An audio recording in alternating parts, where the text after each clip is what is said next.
Jemaah yang dimuliakan Allah Subhanahu wa taala, seluruh harta kekayaan Khadijah diserahkan kepada suaminya, kepada Nabi sallallahu alaihi wasallam untuk perjuangkan agama ini. 2/3 kekayaan kota Mekah milik Khadijah. Tetapi ketika Khadijah hendak menjelang wafat, tidak ada kafan yang digunakan untuk menutupi Khadijah, jasad Khadijah. Bahkan pakaian yang digunakan Khadijah ketika itu adalah pakaian yang sudah sangat kumuh dengan 83 tambalan, di antaranya dengan kulit kayu. Jemaah yang dimuliakan Allah Subhanahu wa taala, dikisahkan satu hari Nabi sallallahu alaihi wasallam pulang daripada kerja dakwah. Ketika pulang masuk ke dalam rumah, biasa Khadijah menyambut, berdiri di depan pintu. Ketika Khadijah hendak berdiri menyambut, Nabi sallallahu alaihi wasallam kata, "Wahai Khadijah, tetaplah kamu di tempatmu." Ketika itu Khadijah sedang menyusukan Fatimah yang ketika itu masih bayi.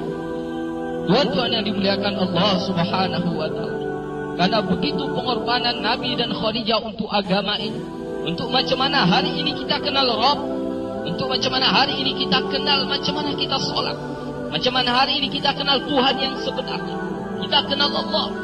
Jamaah yang dimuliakan Allah Subhanahu wa taala, seluruh harta kekayaan mereka telah menjadi habis. Sehingga ketika Fatimah menyusu, bukan air susu yang keluar, tetapi darah yang keluar yang masuk ke dalam mulut daripada Fatimah radhiyallahu anha. Maka Nabi SAW telah mengambil ini Fatimah dan diletakkan di tempat itu. Gantilah Nabi SAW berbaring di pangkuan Khadijah. Maka Nabi SAW karena begitu lelah jumpa manusia dengan menghadapi caci maki dan fitnah manusia ketika itu, Nabi tertidur. Ketika itulah Khadijah dengan belayan kasih sayang membelai kepala Nabi SAW. Tak terasa air mata Khadijatul Kubra menetes di pipi Nabi SAW. Nabi pun terjaga.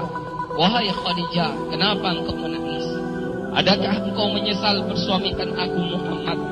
Dahulu engkau wanita bangsawan, engkau mulia, engkau hartawan, tetapi hari ini engkau telah dihina orang. Semua orang telah menjauh darimu.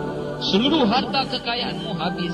Adakah engkau menyesal, wahai Khadijah, bersuamikan aku Muhammad?" Khadijatul Kubra kata, "Wahai suamiku, wahai Nabi Allah, bukan itu yang aku tangiskan. Dahulu aku memiliki kemuliaan. Kemuliaan itu aku serahkan untuk Allah dan Rasulnya. Dahulu aku punya kebangsawanan. Kebangsawanan itu pun aku serahkan untuk Allah dan Rasulnya. Dahulu aku memiliki harta kekayaan. Seluruh harta kekayaan itu pun telah aku serahkan untuk Allah dan Rasulnya. Wahai Rasulullah, sekarang aku tak punya apa-apa lagi. Tetapi engkau masih terus memperjuangkan agama ini. Wahai Rasulullah, sekiranya aku telah mati, sedangkan perjuanganmu ini belum selesai. Sekiranya engkau hendak menyeberangi sebuah lautan, engkau hendak menyeberangi sebuah sungai, dan engkau tidak memperolehi rakit pun ataupun jembatan, maka engkau galilah lubang-lubang kuburku.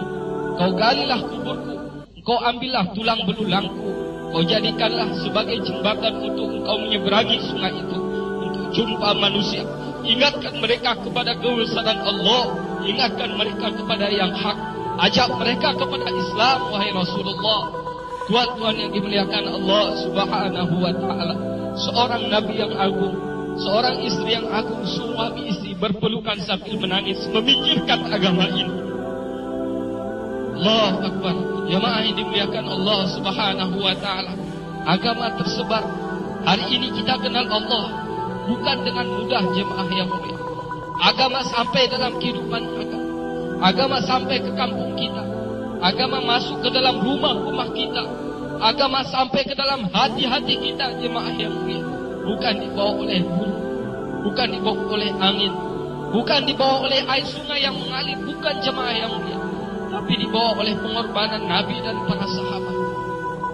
Dibawa oleh pengorbanan para janda sahabat. Dibawa oleh pengorbanan yatim-yatim para sahabat, jemaah yang mulia.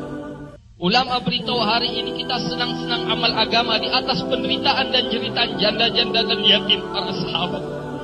Hari ini kita kadang-kadang senang amalkan agama di atas penderitaan Khadijatul Kubra radhiyallahu taala. Jemaah yang dimuliakan Allah Subhanahu wa taala, Kalaulah hari ini kita tidak hargai pengorbanan mereka, apa yang harus kita jawab di hadapan Allah? Kalaulah kita jumpa Allah, apa yang akan kita jawab di hadapan Nabi? Kalau kita jumpa dengan Nabi, apa yang akan kita jawab kalau kita jumpa dengan Abu Bakar yang telah menghabiskan seluruh harta bendanya untuk agama ini?